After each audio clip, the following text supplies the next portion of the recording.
Good evening, New York City!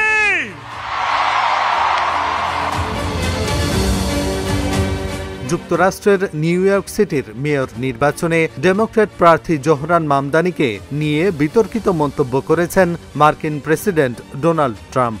তিনি বলেছেন, mayor নির্বাচনে মামদানি জয়ী হলে শহরটির ফেডারেল তহবিল সীমিত করে দেওয়া হবে।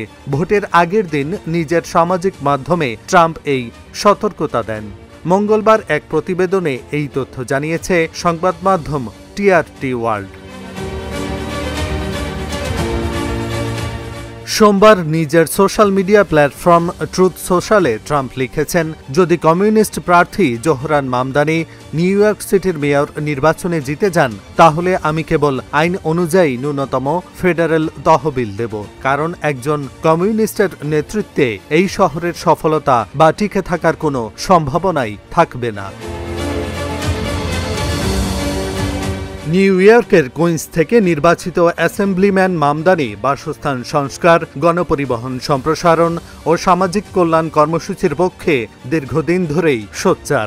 তিনি নিজেকে ডেমোক্রেটিক সোশ্যালিস্ট হিসেবে পরিচয় দেন, তবে ট্রাম্প সহ রক্ষণশীলদের দেওয়া কমিউনিস্ট তকমা তিনি বরাবরই প্রত্যাখ্যান করেন।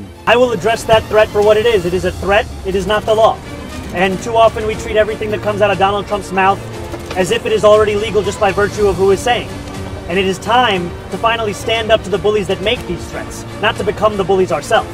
And we've seen time and time again that the best way to respond to Donald Trump and to defeat these kinds of threats is to actually stand up and fight back. এদিকে new York সিটির mayor নির্বাচনের vote গ্রহণের আগের দিন প্রতিদ্বন্দ্বিতা তীব্র আকার ধারণ করেছে। প্রাথমিক ভোট গ্রহণ শেষ হয়েছে এবং শহরের 50 লাখের বেশি ভোটার মঙ্গলবার ভোট দেবেন। তার প্রস্তাবিত নীতির মধ্যে রয়েছে ধনীদের ওপর কর বৃদ্ধি, কর্পোরেট ট্যাক্স বাড়ানো, স্থিতিশীল ভাড়া ফ্ল্যাটে ভাড়া বৃদ্ধি স্থগিত রাখা এবং সরকারিভাবে ভর্তুকি দেওয়া, আবাসন বাড়ানো, যা নিয়ে নিউ ইয়র্কের ব্যবসায়ী মহলে উদ্বেগ তৈরি হয়েছে।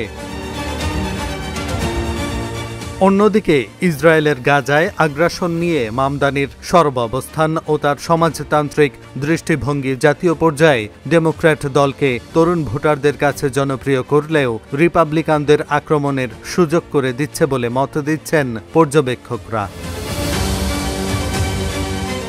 এহসানুল হক, ঢাকা জার্নাল।